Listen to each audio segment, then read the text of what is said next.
بسم اللہ الرحمن الرحیم۔ معرف القرآن سورہ بقرہ کے سبق نمبر 40 میں خوش آمدید۔ آج کے سبق کے اندر ہم آیت نمبر 60 اور 61 کی تفسیر پڑھیں گے۔ آیت دیکھیں، وَإِذِ اسْتَسْقَىٰ مُوسَىٰ لِقَوْمِهِ فَقُلْنَا اضْرِب بِّعَصَاكَ الْحَجَرَ۔ جب موسیٰ علیہ السلام نے اپنی قوم کے لیے پانی کو طلب کیا تو ہم نے موسیٰ علیہ السلام سے فرمایا کہ آپ اپنے عصا یعنی لاٹھی سے پتھر کے اوپر ماریں۔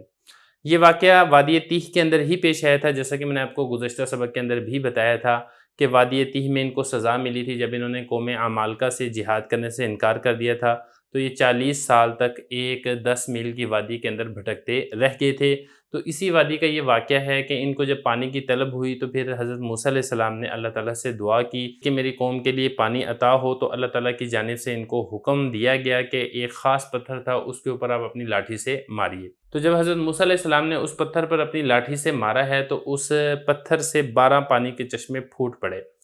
اب یہاں پہ سوال یہ پیدا ہوتا ہے کہ 12 پانی کے چشمے کیوں پھوٹے تھے؟ دیکھیں، اس کی وجہ یہ ہے کہ جو بنی اسرائیل تھی، یعنی حضرت یعقوب علیہ السلام کی اولاد تھی، یہ حضرت یعقوب علیہ السلام کے کل 12 بیٹے تھے۔ ان 12 بیٹوں کے آگے اولاد تھی تو ان کے کل 12 قبیلے تھے، تو ہر قبیلے کے لیے ایک الگ پانی کا چشمہ پھوٹ پڑا، اور ہر قبیلے کا باقاعدہ ایک ذمہ دار اور ایک اس کا سردار ہوتا تھا جو کہ پورے کے پورے قبیلے کو دیکھا کرتا تھا۔ تو یہ اس طریقے سے 12 پانی کے چشمے پھوٹ پڑے تاکہ پانی کے اوپر ان کی لڑائی نہ ہو، ہر قبیلے کا پانی الگ ہوتا تھا۔ تو یہ فرما رہے ہیں اللہ تعالیٰ کہ جب موسیٰ علیہ السلام نے اپنی قوم سے پانی کو طلب کیا تو ہم نے کہا کہ آپ اپنے عصا سے ایک پتھر کو مارے، فَانْفَجَرَتْ مِنْهُ اثْنَتَا عَشْرَةَ عَيْنًا۔ تو جب حضرت موسیٰ علیہ السلام نے اس پتھر پر مارا ہے اپنی لاٹھی سے تو اس سے 12 پانی کے چشمے پھوٹ پڑے۔ قَدْ عَلِمَ كُلُّ أُنَاسٍ مَشْرَبَهُمْ، مشرب کہتے ہیں پینے کی جگہ کو۔ تو ہر قوم اپنے پینے کے مقام کو یا پینے کے گھاٹ کو جانتی تھی۔ ہر قبیلے کا جو چشمہ تھا وہ ایک مخصوص ہوتا تھا جس سے وہ پانی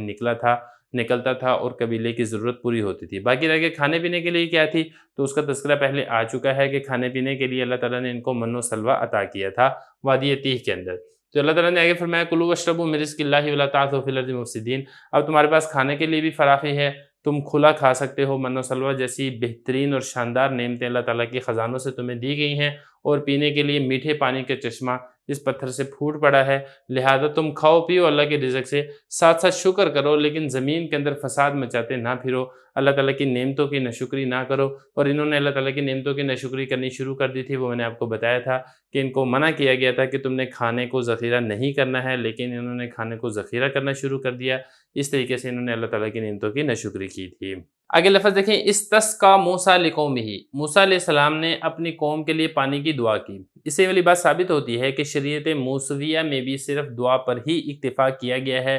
یہی وجہ ہے کہ امام اعظم ابو حنیفہ رحمہ اللہ تعالیٰ فرماتے ہیں کہ جو استسقاء کی اصل ہے وہ ہے پانی کے لیے دعا کرنا۔ اب یہ جو پانی کے لیے دعا ہے اس کی پھر آگے 2 صورتیں ہیں۔ ایک صورت تو یہ ہے کہ باقاعدہ نماز استسقاء ادا کی جائے، جیسا کہ نبی کریم صلی اللہ علیہ وسلم سے باقاعدہ منقول ہے کہ آپ عیدگاہ کے میدان میں تشریف لے گئے تھے اور آپ صلی اللہ علیہ وسلم نے استسقاء کی نماز ادا کی تھی، اپنی چادر کو پلٹا تھا، خطبہ دیا تھا، دعا مانگی تھی۔ اور اسی طریقے سے استسقاء کے لیے صرف دعا پر اکتفا کرنا یہ بھی حدیث سے ثابت ہوتا ہے، جیسا کہ صحیحین کی حدیث میں حضرت انس رضی اللہ عنہ کے حوالے سے منقول ہے کہ نبی کریم صلی اللہ علیہ وسلم نے ایک مرتبہ خطبہ جمعہ کے اندر ہی پانی کے لیے اللہ تعالیٰ سے دعا مانگی تھی، جس کے نتیجے میں بارش ہوتی رہی تھی۔ تو یہ خلاصہ یہ نکلے گا کہ جو استسقاء ہے اس کی جو اصل ہے وہ دعا مانگنا ہے، پھر جو دعا ہے یہ نماز کی صورت میں بھی ہو سکتی ہے، اور یہ جو دعا ہے صرف محض دعا کی صورت میں بھی ہو سکتی ہے۔ البتہ اتنا ضرور ہے کہ اس کے مؤثر ہونے کے لیے گناہوں سے توبہ اور اپنے فقر و فاقے اور اپنی عاجزی اور اپنے بندہ ہونے کا اظہار کرنا یہ بہت زیادہ ضروری ہے۔ اگر آپ کہیں کہ گناہوں پر رہتے ہوئے اور ہٹ دھرمی کرتے ہوئے گناہوں پر اصرار کرتے ہوئے اگر آپ کہیں کہ دعا کے اندر تاثیر ہو جائے گی تو یہ صرف محض خام خیالی ہے۔ اللہ تعالیٰ اپنے کرم سے قبول کر لے تو اللہ تعالیٰ کی عین نوازش ہے، اس کے قبضہ قدرت میں سب کچھ ہے، لیکن بہرحال عاجزی اور تواضع یہ انتہائی زیادہ ضروری ہے، پھر یہ اللہ تعالیٰ کی رحم اور اللہ تعالیٰ کا کرم نازل ہوتا ہے۔ اس کے بعد اگلی یہ دیکھیں، وَإِذْ قُلْتُمْ يَا مُوسَىٰ لَن نَّصْبِرَ عَلَىٰ طَعَامٍ وَاحِدٍ فَادْعُ لَنَا، اور جب تم نے کہا اے موسیٰ ہم ایک کھانے پر صبر نہیں کر سکتے۔ جب بنی اسرائیل کو من و سلوہ اللہ تعالیٰ کی جانب سے عطا کیا گیا تھا تو یہ کچھ عرصہ تو کھاتے رہے، لیکن یہ کھا کر پھر یہ اکتاہٹ کا شکار ہو گئے، اور انہوں نے حضرت موسیٰ علیہ السلام سے یہ والی بات کہی کہ ہم ایک کھانے کے اوپر صبر نہیں کر سکتے۔ آپ اللہ تعالیٰ سے دعا کریں کہ جو زمین میں سے جو چیزیں نکلتی ہیں، مثال کے طور پہ سبزیاں نکلتی ہیں، قصہ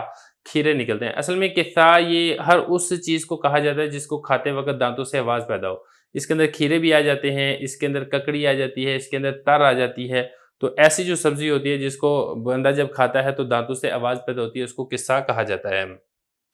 اسی طریقے سے زمین سے گندم نکلتی ہے، دالیں نکلتی ہیں، پیاز وغیرہ نکلتے ہیں۔ تو انہوں نے یہ کہا تھا حضرت موسیٰ علیہ السلام سے، اب اللہ تعالیٰ سے دعا کریں ہمیں یہ والی نعمتیں حاصل ہوں، ہم من و سلوہ کھا کھا کر اکتا چکے ہیں۔ تو سب سے پہلے تو حضرت موسیٰ علیہ السلام نے ان کو سمجھانا چاہا کہ تستبدلون الذی هو ادنی بالذی هو خیر، یہ جو زمین کی نعمتیں ہیں یہ تو ایک ادنا درجے کی نعمتیں جو زمین اگاتی ہے، اور ایک یہ ہے کہ اللہ تعالیٰ نے تمہارے لیے خاص طور پر رزق نازل کیا ہے، تم ادنا چیز کو طلب کر رہے ہو اعلیٰ چیز کے بدلے میں، مطلب یہ کہ تم ایسا نہ کرو، نعمت کی ناشکری نہ کرو، یہ نہ ہو کہ تم سے یہ والی جو نعمتیں ہیں اور یہ تم سے چھین جائیں۔ ظاہر ہے گھر بیٹھے بغیر کسی محنت مشقت کے اللہ تعالیٰ کی جانب سے خالص اور پاکیزہ رزق مل رہا تھا، اور انہوں نے اپنی ناشکری کی وجہ سے اس خالص اور پاکیزہ رزق کو ٹھکرا دیا، جس کی وجہ سے ان کو عام لوگوں کی طرح محنت مشقت کر کے زمین سے سبزیاں اگانی پڑی، زمین سے کھیتی باڑی کر کے فصلیں حاصل کرنی پڑی۔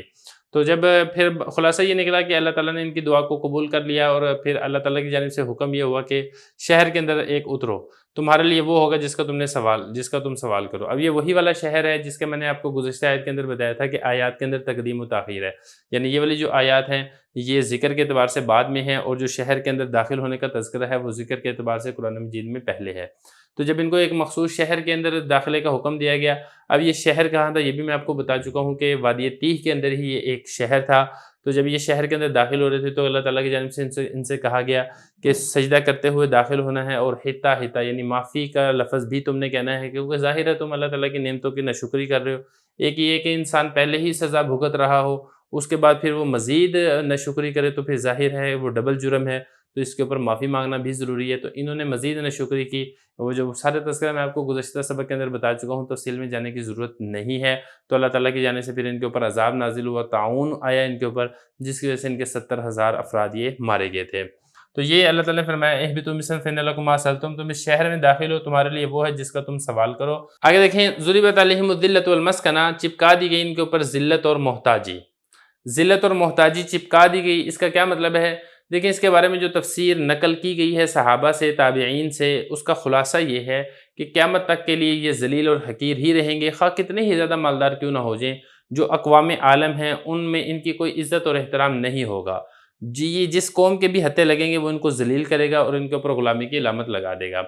حضرت عبداللہ ابن عباس رضی اللہ عنہما سے اس آیت کا جو مفہوم ہے ذلت و مسکنت کا، اس کا مفہوم یہ نقل کیا گیا ہے کہ یہ جو یہودی ہیں یہ ہمیشہ غلامی میں رہیں گے دوسرے کی، ان کو ٹیکس ادا کرتے رہیں گے، ان کو خود سے قوت اور اقتدار حاصل نہیں ہوگا۔ آج کے دور کے اندر جو ہمیں اسرائیل کے اندر ان کی تھوڑی بہت طاقت اور قوت نظر آ رہی ہے، حقیقت کے اندر یہ بھی امریکہ اور برطانیہ یورپی ممالک کی ہی غلامی ہے۔ اگر آج وہ اس کی حمایت سے اپنے ہاتھ کو کھینچ لیں تو ان کی یہ سلطنت زیادہ دیر باقی نہیں رہ سکتی ہے۔ وَبَاءُوا بِغَضَبٍ مِّنَ اللَّهِ ذَلِكَ بِأَنَّهُمْ كَانُوا يَكْفُرُونَ، اور یہ لوٹے اللہ تعالیٰ کے غضب کے ساتھ۔ یہ جو یہود ہیں ان کے اوپر اللہ تعالیٰ کا غضب ہے۔ اللہ تعالیٰ کا غضب کیوں؟ ان کی اسی شرارتوں کی وجہ سے